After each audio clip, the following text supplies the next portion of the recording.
everyone, how are you all doing? Oh my god, I missed you guys. I am so sorry. It's been a minute since I recorded a video. Life was just life in y'all. It was just crazy. I went home to Zim for a few weeks, and when I got back, I just had so much to do at work. And so for the past few weeks, I've just been playing catch up with my deadlines at work, catch up with my project deadlines, and just trying to make it all work. And for a moment there, I got lost in all of it. And I had to sit myself down and hold myself accountable. I committed to this channel. I committed to having these conversations with you. And if I'm going to become a person with anything, then I have to at least see through what I say I'm going to do. So for that reason, we are going to continue our conversations. And I think everything that has just been happening to me over this past few weeks, going home, meeting people, and I had the chance to feature on some radio stations. I uploaded one of the videos. I think it's the last video that I uploaded. I will share the link if you missed it. So I've had a chance to go on radios. I've been invited to various platforms for question and answer sessions, and a lot has just been going on.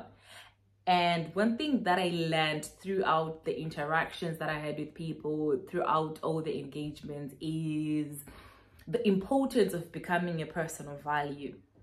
Because I'm working to be one myself, I meet people of value and I see people that are so far from it. And I just thought to myself, wow, this is a conversation that has to be heard. How do you become a person of value?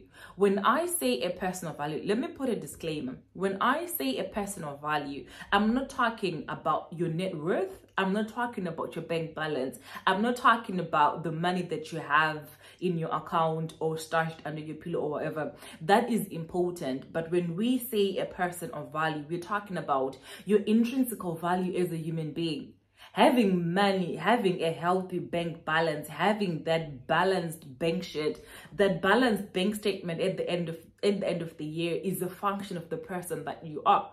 So having money or not having money is a function of the person that you are. The lifestyle that you live is a reflection of the person that you are. So when I say becoming a person of value, I'm talking about working on yourself enough to become a person who can be positioned for access, to have financial access, to have money, to have those things. So it starts about being a person of value. And this is a very broad and complicated subject, and I've broken it down to four parts, I don't know.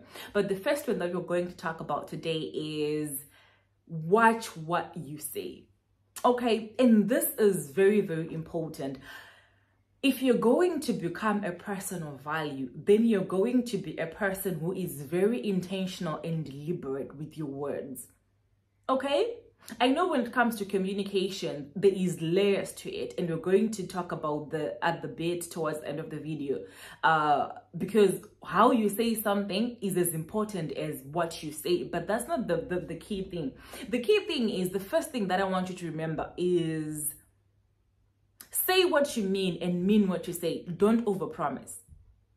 Don't overpromise. I went home and I tried to get this designer to do something for me. And before I even finished pitching the idea to him, he was like, oh, that's so easy. I know how to do that. I can do this. I'm like, listen, let me tell you exactly how I want this done. And he couldn't even give me the chance to speak. He was just bombarding me with ideas. And a part of me was skeptical, but I'm like, okay, I'm going to take him at his word. I'm going to listen. I'm going to listen to what he says. Okay, and then he overpromised. He talked about how he's gonna do all those things, and in my mind I'm thinking, with the timeline in my budget, this is not practical. This person can't do this. And he was so convinced in what he wanted to sell to me that he just kept going. I'm like, okay, fine, do it. And he said that he was going to do whatever I was going to do in 4 days. After 4 days, I call him, hello, what's up? Are you done? I couldn't get hold of him. I couldn't reach him. He was now avoiding me because he overpromised, because he said what he wasn't meaning. He was so caught up with trying to impress me that he overpromised something that he couldn't deliver. So what happened ultimately is I started off respecting this guy, but at the end of our transaction, at the end of my interaction with him, I held him in the lowest regard possible, because I can't count on him. He can't deliver what he says he's going to deliver. And in my eyes, he has lost my business. I can never work with him again. So I don't think when he set off to say, I'm going to do this, I'm going to do this, I don't think in his mind you saw anything wrong with it. He was just trying to impress a potential client. He just wanted to impress me. But ultimately, he ended up doing the opposite. So when you are becoming a person of value, you have to be careful with your words. And the first thing to remember is don't overpromise what you can't deliver. Okay, even if you're dealing with someone that you want to impress so bad, you want their business, you want to work with them so much, and they come to you, and you know that realistically, with your team, with your resources, with the things that you have on the ground, you cannot meet their target. You can't deliver to them what they want.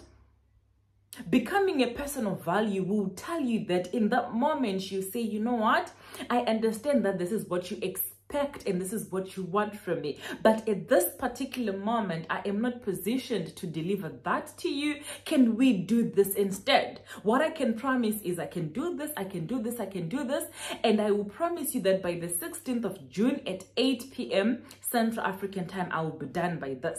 If you're dealing with a person of value, if you're dealing with a person who understands business, if you're dealing with a serious person, they will give you the contract because they understand that this person, they could have lied to me, they could have sold me a dummy, they could have said all these things that they could do, but they, instead of saying all that, they were honest with me to tell me exactly what it is they can do, and I'm going to give them my business because they are trustworthy.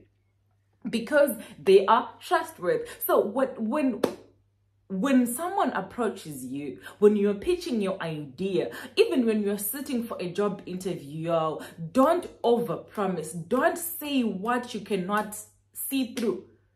You lose respect. Even right now at work, if my manager asks me to do something, I do not check on what I can't deliver. I look realistically at the project's requirements. I look realistically at my timelines. Is this something that I can see through? And if the answer to that question is no, I will respectfully tell her, you know what? I would have loved to work on this project, but I cannot do this. People respect you more when you are truthful, when they know that if Petronella says she's going to do this, we know that she is going to do this. If Petronella says she cannot do this, then truly she doesn't have the capacity, she doesn't have the time to do it now. Become a person whose word means something. Okay, that's the first one, y'all. If you're going to become a person of value, then you need to be careful with your words. Don't overpromise to impress people, because ultimately you will end up achieving the opposite if you don't see through what you promised. And the second one is this one. Never make threats, make promises. Powerful people do not threaten people. Powerful people make promises. What I mean by this is, I think I can best explain this in an example. Let me give you an example that will resonate with a lot of people. Let me give you an example of a romantic relationship. If you're in a romantic relationship with someone and you tell them that if you cheat on me, or if you don't communicate, or if you don't respect my boundaries, I am going to walk away. Before you tell that person that you are willing to walk away, sit down and actually have a conversation with yourself. If this person genuinely does this, am I willing to walk away? If the answer to that question is no, then adjust your statement. Tell that person, if you disrespect me, I'm going to ignore you for 2 weeks and then I'm going to forgive you and we can work on our differences. Because what happens in life is if you threaten people and you don't see through those threats, you lose your respect because your words mean nothing. If you tell someone, if you don't deliver on this contract, I'm going to cancel working with you, I'm going to look for another contractor. That person doesn't meet your deadlines and you don't cancel the contract. You just go there, you shout at them and you continue working with them. You have not communicated anything to that person because they're going to continue disrespecting you because they know that, you know what, the worst that's going to happen is she's going to come, shout at us, but then we're going to continue having a business. It is what it is. You lose their respect. So in life, before you make any threat, before you give anyone any ultimatum, make sure that you are willing and you are equipped to see it through. Ladies, if you're in a relationship, never say I am going to leave when you do this if you're not willing to leave. Because if that person does that and you don't leave, you're communicating to this person that my word means nothing. I can stay here for disrespect. You can get away with anything. You can apologize. I will forgive you, and it will be as if nothing happened. Once you communicate that, you have set a very dangerous precedence for yourself of disrespect, because people know that you can't do anything. So when you say, if this doesn't happen, this is going to happen, think through before you say that. Think through it. I didn't. Let me tell you an interesting story. One person was working on something for me, and they were taking too long, you know. They were actually designing my book cover for my first book, and they were taking too long. And I would ask them, how